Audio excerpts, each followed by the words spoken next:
The conference hall was silent, so silent that even the soft hum of the air conditioner sounded loud. At the center of the room stood Ayla, her hand resting gently on her pregnant belly, 7 months pregnant. Barefoot.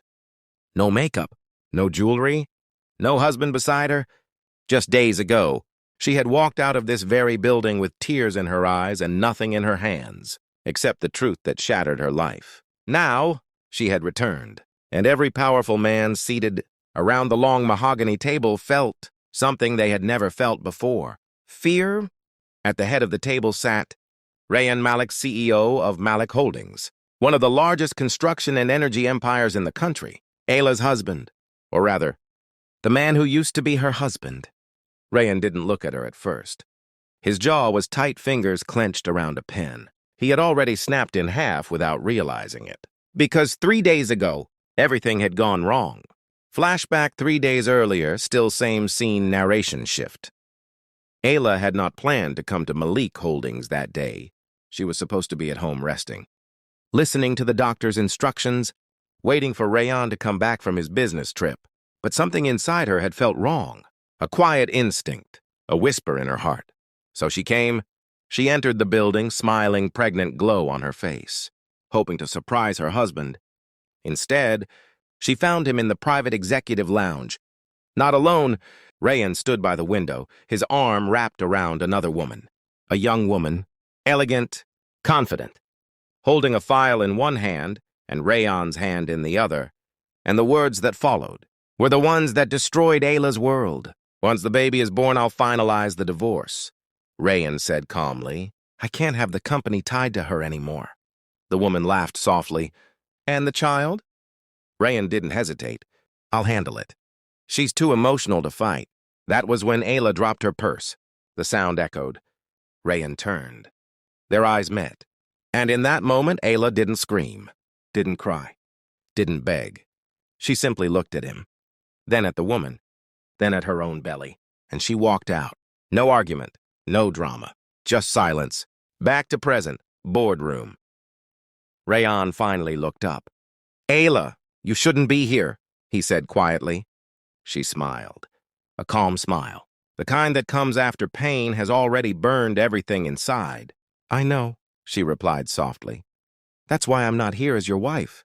The board members shifted uneasily. Rayan frowned. Then why are you here? Ayla slowly reached into her bag, pulled out a thin folder, and placed it on the table.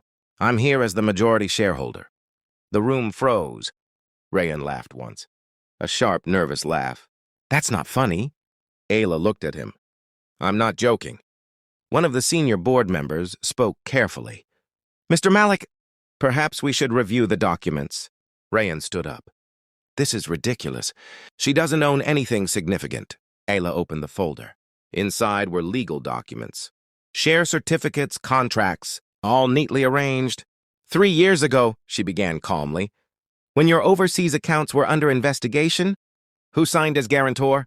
Rayan's face paled. You did, she continued, under your father's old trust. In my name. She slid another document forward. And when Malik Holdings needed emergency liquidity during the merger, whose private assets were used as collateral. Silence. Rayan whispered, Ayla, stop! But she didn't. You transferred shares to me, she said, because you trusted me, because you thought I would never look. She lifted her eyes. I looked.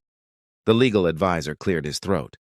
According to these documents, Mrs. Malik owns 62% of Malik Holdings. The room exploded into murmurs.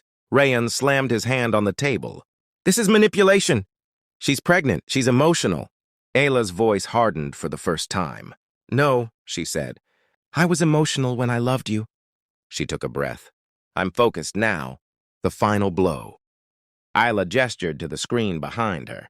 It lit up. Emails, audio recordings, financial transactions, offshore accounts, illicit deals, tax evasion, every illegal move Rayan had made, thinking she would never notice. I didn't plan revenge, Ayla said quietly. I planned survival. She looked directly at him. And survival taught me everything. The legal advisor spoke again. With this evidence, regulatory authorities have already been notified. Rayan's voice cracked. You wouldn't destroy the company. This is our child's future. Ayla rested her hand on her belly. This, she said softly, is exactly why I am destroying it. She stepped closer.